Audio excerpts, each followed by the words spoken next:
A paz do Senhor Jesus.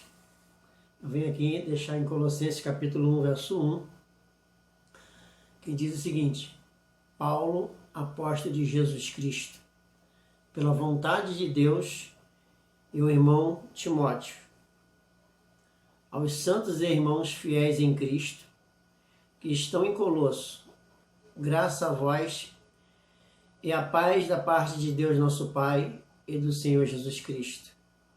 Graças damos ao Deus e Pai de nosso Senhor Jesus Cristo, orando sempre por vós, quando ouvimos da vossa fé em Cristo Jesus e do amor que tende para com todos os santos, por causa da esperança que vos está reservada nos céus, da qual já antes ouviste pela palavra da verdade do Evangelho. Amém? Que já chegou a vós, como também está em todo o mundo, e já vai frutificando, como também entre vós, desde o dia em que ouviste e conheceste a graça de Deus em verdade. Então, Paulo aqui, amado do Senhor, escreve uma carta a Timóteo, ao seu irmão Timóteo, e aos santos e irmãos fiéis em Cristo. Então, Paulo tratava a igreja do Senhor como os irmãos santos de Deus. Como eu sempre tenho falado, que somente os santos e justificados, justos de Deus, que herdarão os céus. Então Paulo tratava aos santos e irmãos fiéis em Cristo, que estão em Colosso, graça a vós e a paz da parte de Deus nosso Pai e do Senhor Jesus Cristo.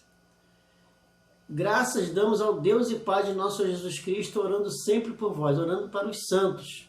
Aí fala, porque ouvimos da vossa fé em Cristo Jesus, e do amor que tende para com todos os santos, e por causa da esperança que vos está reservada nos céus, da qual já antes ouviste pela palavra da verdade do Evangelho. Então Paulo estava muito feliz com essa igreja, e estava aqui escrevendo, falando do testemunho de fé desta igreja, que era uma igreja que estava ouvindo, a graça de Deus, e fala, porquanto ouvimos da vossa fé em Cristo Jesus e do amor que tende para com todos os santos, e do amor que eles viviam entre si. Era o amor entre os irmãos, o amor entre a igreja. Então a Bíblia nos mostra, aqui no versículo 4, por causa da esperança que vos está reservada nos céus. Então eles tinham esse amor, eles viviam uma esperança verdadeira, porque a Bíblia fala dessa esperança, a qual já antes ouviste pela palavra da verdade do Evangelho, que já chegou a vós. Porque Paulo estava feliz pelo testemunho de fé da igreja de Colossenses. E ele diz, já chegou a vós como também todo mundo, e já vai frutificando, como também entre vós, desde o dia que ouviste e conheceste a graça de Deus em verdade. Então a graça de Deus, ela foi revelada, na época de Paulo, e Paulo pregava essa graça de Deus que dava às pessoas a condição de ser santo. Diferente dos dias atuais, que é onde na macumba as entidades chamadas de santo e os crentes das igrejas em geral se titulam pecadores. Mas Paulo falava que essa igreja era uma igreja santa. Voltando à leitura aqui na tela, diz assim, aos santos e irmãos fiéis em Cristo, que estão em Colosso. Então Paulo tratava a igreja e os irmãos de santos de Deus, separados do mundo do pecado para viver uma vida em santidade. O Paulo disse que esse testemunho deles, Paulo escrevendo essa igreja, nós podemos ler, Paulo fala, porquanto ouvimos da vossa fé que há em Cristo Jesus, e o amor que tem para com todos. Era uma igreja que vivia em amor, em comunhão, no partir do pão, nas orações. E por causa da esperança que vos está reservada nos céus, do qual já antes ouviste pela palavra da verdade do Evangelho. Então era uma igreja liberta pelo poder da palavra. Uma igreja que estava ligada à verdade que liberta. Como Jesus fala, conhecereis a verdade vos libertará. Aí ele fala, que já chegou a vós, como também está em todo mundo. Então Paulo tinha aquela consciência que naqueles países ao redor já havia chegado também essa palavra e já estava frutificando, como também estava entre eles, o pessoal de Colossenses, da igreja de Colosso. Desde o dia que ouviste e conheceste a graça de Deus em verdade. Aí ele fala, como aprendeste de Epáfras, nosso amado conservo, que para vós é um fiel ministro de Cristo. E hoje, amado, nós temos que procurar ser um fiel ministro da palavra. Uma pessoa que ministra a palavra da verdade, uma verdade que liberta o homem do pecado, que resgata o homem das trevas para a luz, da morte para a vida. Então eu quero deixar essa mensagem ao seu coração, meu amado, porque é esta palavra da verdade. Então aqui fala, do qual nos declarou também o vosso amor no Espírito. Quer dizer, havia o amor entre os irmãos em espírito e em verdade. E isso alegrava o coração do apóstolo. Ele falou, por esta razão, nós também, desde o dia em que ouvimos, não cessamos de orar por vós e de pedir que seja cheio do conhecimento da sua vontade em toda sabedoria e inteligência espiritual. Então essa deve ser a nossa oração para aqueles que são nascidos de Deus, para que eles possam ser cheios cada dia mais do conhecimento da vontade de Deus e da sabedoria e de uma inteligência espiritual para pregar a justiça de Deus.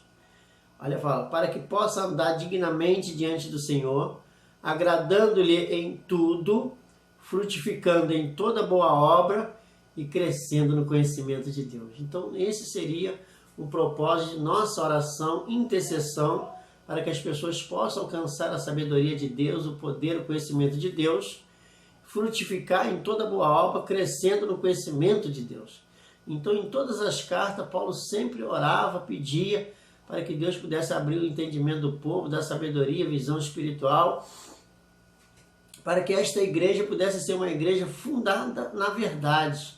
A verdade que torna o homem santo, a verdade que liberta o homem do pecado. Então, deixa essa palavra a você, que ele fala assim, fortalecido em todo o poder, segundo a força da sua glória, em toda paciência, longanimidade e alegria, ou gozo. Tem Bíblia que fala gozo, tem Bíblia que fala alegria. Aí ele fala, dando graça ao Pai que nos fez idôneo para participar da herança dos santos na luz. Então preste atenção nisso, que Paulo estava falando que estava dando graças ao Pai que nos fez idôneo. Nós somos pessoas idôneas para participar da herança dos santos na luz, não nas trevas no pecado. Aí ele fala, o qual nos tirou das potestades das trevas e nos transportou para o reino do Filho do seu amor. Então olha só, ele nos tirou das potestades das trevas e nos transportou. Você crê em Jesus? Como pode estar em trevas? Como pode estar em pecado? Então você precisa fazer uma reavaliação. Se você se reavaliar agora, você vai ver que a sua consciência precisa de uma renovação.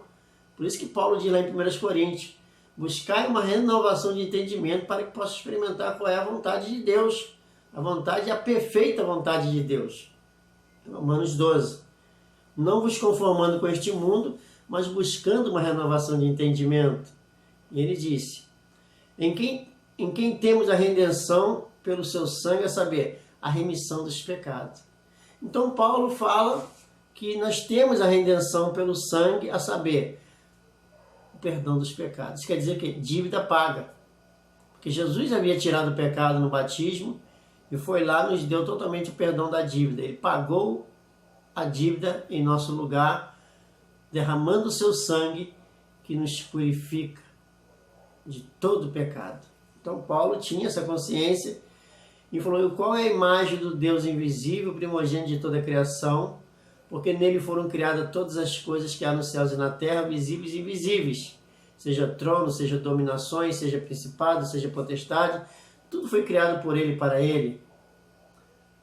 e ele é antes de todas as coisas, e todas as coisas subsistem por ele. Então Jesus é o homem, o Filho do homem que veio a esse mundo para nos limpar de todo pecado. E ele se tornou cabeça do corpo, da igreja, e o princípio e o primogênito dentre os mortos, para que em tudo tenhamos a preeminência. Então ele é o cabeça do corpo, da igreja, que é o princípio e o primogênito dentre os mortos, para que em tudo tenhamos a preeminência.